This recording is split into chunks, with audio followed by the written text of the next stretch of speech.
Salut, c'est Rebecca. Aujourd'hui, j'aimerais qu'on se pose ensemble une question fondamentale pour ta vie d'écrivain, à savoir pour qui écris-tu? Alors selon Umberto Eco, on écrit forcément pour quelqu'un. Je vais pas trop donner la citation que j'ai trouvée en entier parce qu'elle est un peu longue et je l'ai pas retenue par cœur, mais en tout cas il dit que pour un écrivain, la seule chose qu'un écrivain écrit pour lui-même, c'est sa liste de courses qu'il peut jeter à la poubelle une fois que les courses sont faites, et que tout le reste on écrit forcément pour quelqu'un d'autre. Et c'est vrai que je m'en suis rendu compte parce que quand j'ai commencé à écrire, j'avais 10 ans, la première chose que j'avais envie de faire c'était d'écrire un peu pour moi aussi, c'était un challenge à relever. Je me disais voilà, j'ai lu plein de livres, j'aimerais bien écrire le mien maintenant, mais très rapidement la pensée m'est venue que j'aimerais bien que ce livre soit diffusé à un public très large et qu'il puisse plaire à beaucoup de monde. Pourquoi pas devenir un jour un auteur célèbre? Enfin voilà, c'est quelque chose que j'avais vraiment envie. Et si tu es sincère avec toi-même, je pense que voilà, si tu prends un petit peu de temps pour réfléchir, tu vas te dire certes j'écris pour moi-même, et c'est bien, c'est très bien d'écrire pour soi parce que on y met sa passion, on y met son cœur, et puis si on n'aime pas écrire, on va pas arriver à plaire non plus. Mais si tu es sincère avec toi-même, tu te rendras compte très rapidement que tu as aussi envie d'écrire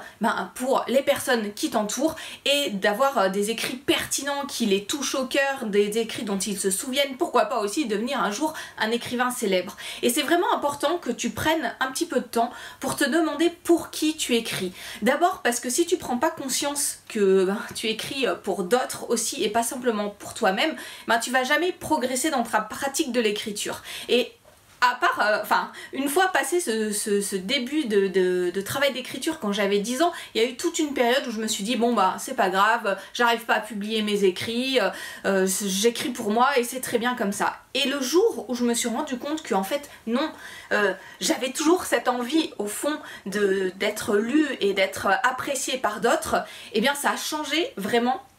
ma façon de considérer l'écriture. Ça a changé mon envie en fait ça a boosté mon envie d'apprendre à écrire et d'aller plus loin dans ce que je savais et de toujours progresser et de rebondir quand on me disait qu'il y avait des choses qui n'allaient pas. Et franchement je t'invite vraiment à prendre conscience de ça. Tu n'écris pas que pour toi, tu écris aussi pour d'autres, et c'est ça qui va aussi te donner envie de t'améliorer, de progresser, de chercher quels sont tes points faibles, quels sont tes points forts sur lesquels tu peux t'appuyer et aller plus loin dans ta pratique de l'écriture. Et puis ça va te permettre aussi de mieux appréhender les choses le jour où tu te rendras compte que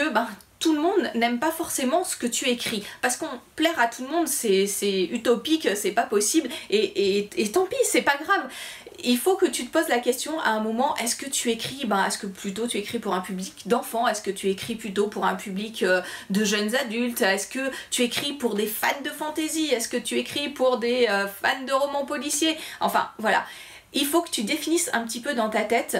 quel est le profil type de la personne que tu vises par ton écrit, et même tu peux t'amuser à faire un petit exercice, tout simplement à prendre quelques minutes pour te dire tiens j'écris pour, tu lui donnes un nom, Adeline, voilà, qui a 25 ans, qui est fan de romans policiers et qui aime patati patata. Tu fais un petit profil type, ou alors ça marche aussi si jamais tu as envie de dédicacer ton roman à quelqu'un que tu as à cœur, que tu apprécies et qui est dans le profil des personnes que tu vises. Voilà, pourquoi pas mettre sa photo au-dessus de ton espace de travail et te dire quand j'écris aussi pour cette personne, j'écris pour moi, pour me faire plaisir, mais j'écris aussi pour transmettre ce plaisir, transmettre mes émotions, transmettre pourquoi pas un message à cette personne-là. Donc voilà, je t'invite vraiment aujourd'hui à prendre un petit peu de temps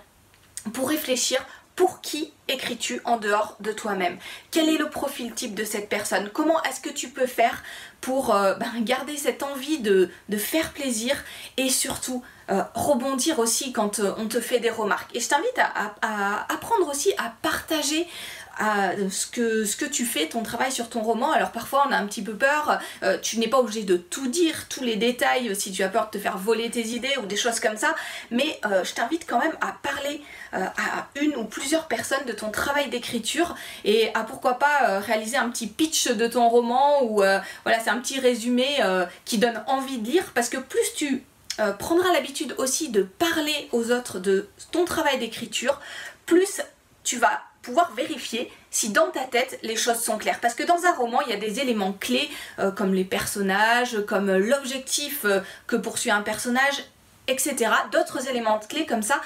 qu'il faut absolument que tu travailles avant de te lancer dans la rédaction de ton roman.